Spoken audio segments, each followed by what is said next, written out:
जय जय श्री श्री राधा माधव की जय, कुंज बिहारी की जय, जगत गुरु श्रील प्रभुपाद की जय, अनंत अनंत कृष्णादि गुरु वैष्णव भक्तबिंद की जय।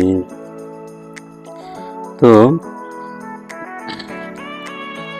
नरोत्तम दास ठाकुरेर एक भजन लीला राधा माधव के नहीं, राधा कृष्ण के नहीं, এই লীলাটা একটু পড়ছি, শুনুন আপনারা।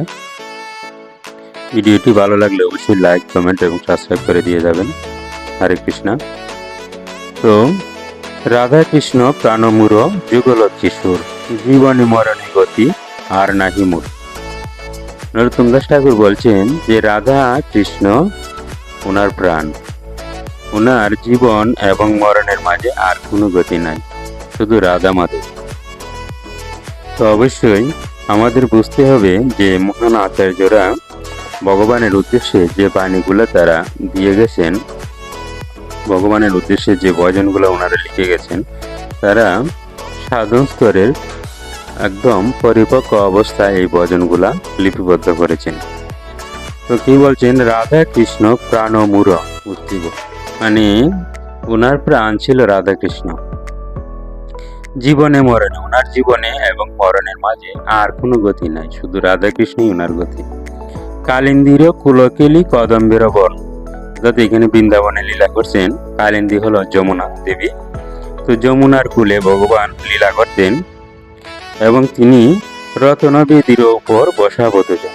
তিনি কল্পনা করছেন, তিনি লীলার আস্বাদন করতে গিয়ে বলছেন যে কালিন্দীর কুলকেলি কদম্বের বন, রত্নবেদীর উপর বসা বধূজন।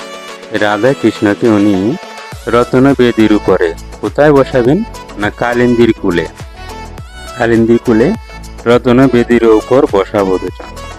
শ্যাম গৌরী অঙ্গে দিব ছোঁয়া চন্দনের গন্ধ।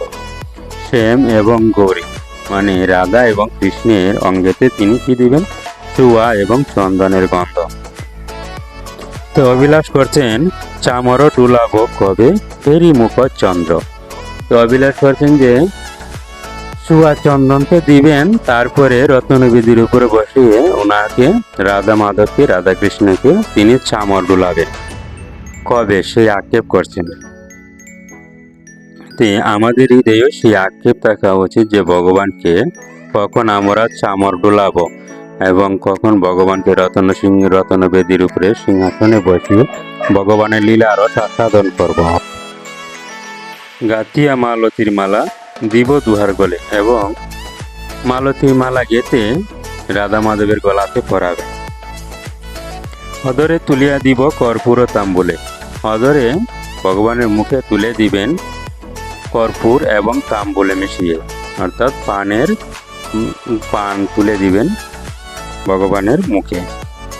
এইভাবে